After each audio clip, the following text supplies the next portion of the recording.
Bonjour, donc aujourd'hui on va voir la première de 3 vidéos sur les équations et les inéquations. Voilà. Donc on va les ranger dans 3 catégories, donc on va faire 3 vidéos différentes. Pour chacune on aura une équation et une inéquation.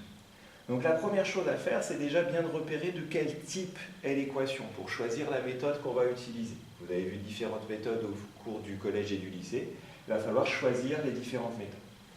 Donc le premier type, celui qu'on va choisir en premier, c'est en gros, en généralisant, ce qu'on a appris sur les équations du premier degré au collège. Donc ce sont des inéquations ou des équations du premier degré, comme celle-ci, qui est vraiment du type collège, ou des équations et des inéquations qui ressemblent à des équations du premier degré, comme par exemple celle-ci, où il y a la fonction exponentielle qui intervient, mais qui est du même principe. Alors on va voir pourquoi. Donc comment on repère que c'est du premier type, qui se ramène à du premier degré? C'est que l'inconnu n'apparaît qu'une seule fois et toujours sous la même forme. Ensuite, c'est qu'il n'y a pas de multiplication entre les différentes inconnues. Donc ici, on voit bien que l'exponentielle est multiplié par 3, il y a une addition, et l'exponentielle est de l'autre côté tout seul, ils ne sont pas multipliés entre eux. Donc, on peut considérer que l'exponentielle x est comme une inconnue. Donc, on va utiliser la même méthode que vous avez vue au collège. Donc, on développe, on distribue notre 3, voilà. Ensuite, on passe l'inconnu d'un côté, les choses connues de l'autre, exactement comme vous avez appris à faire au collège. Donc les exponentielles, je les mets à gauche. Les nombres, je les mets à droite. Donc toujours le même principe. Pour compenser un plus 3, je fais moins 3. Pour compenser un exponentiel x, je fais moins exponentiel x. Je fais des additions et des soustractions. Ici, j'en ai 3 moins 1, donc ça en fait 2, justement. Et puis, de l'autre côté, j'en ai 2 moins 1, donc ça en fait 2 aussi. Donc ça me fait exponentiel x égale à 1. Voilà. Donc je n'ai pas tout à fait répondu à la question, puisque le but, c'est de trouver x, et pas exponentiel x. Simplement, je connais un petit peu la fonction exponentielle, et je sais que sa fonction réciproque, c'est la fonction logarithme. Donc il suffit que je prenne la fonction logarithme des deux côtés. Donc cette ligne, on l'écrit ou on ne l'écrit pas. Pour ceux qui sont assez à l'aise, on n'est pas obligé de l'écrire. ln et exponentielle se compensent, les fonctions réciproques. Donc il reste x égale ln de 1, et ln de 1, il se trouve que c'est 0. Voilà. Donc j'ai une seule solution à mon équation qui est 0.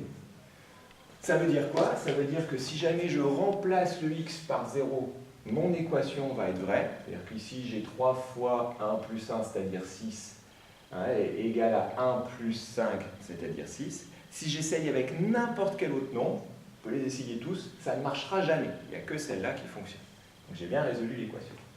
Pour l'inéquation, exactement le même principe. Donc là, j'ai un développement un petit peu plus fourni, mais pas très difficile. C'est vraiment une équation du type collège. Donc moins x, je fais attention au signe, moins par moins plus. Voilà. Même principe, je vais ranger tous mes x d'un côté, tous mes nombres de l'autre. Donc plus ou moins vite, suivant vos facilités en calcul, mais ça ne change pas grand-chose. Donc le 5x moins 5x, le moins x plus x, pareil que tout à l'heure, je compense les valeurs.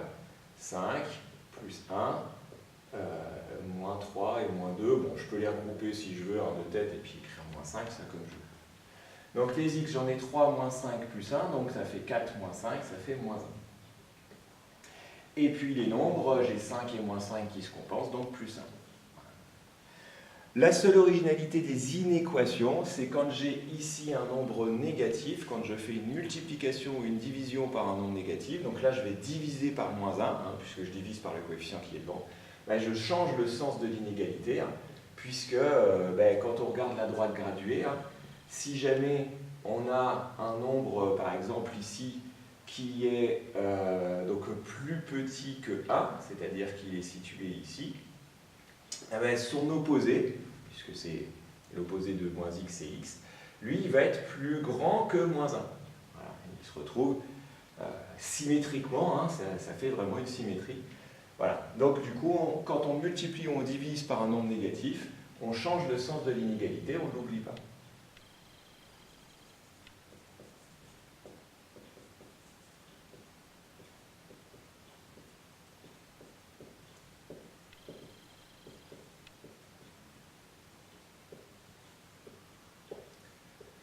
Voilà. Mon ensemble de solutions, cette fois-ci, est un intervalle, hein, j'ai dessiné ici. C'est tous les nombres qui sont plus grands que moins 1. Donc on le note sous forme d'intervalle. On commence à moins 1, on va jusqu'à plus l'infini, hein, puisqu'il n'y a pas de barrière de l'autre côté.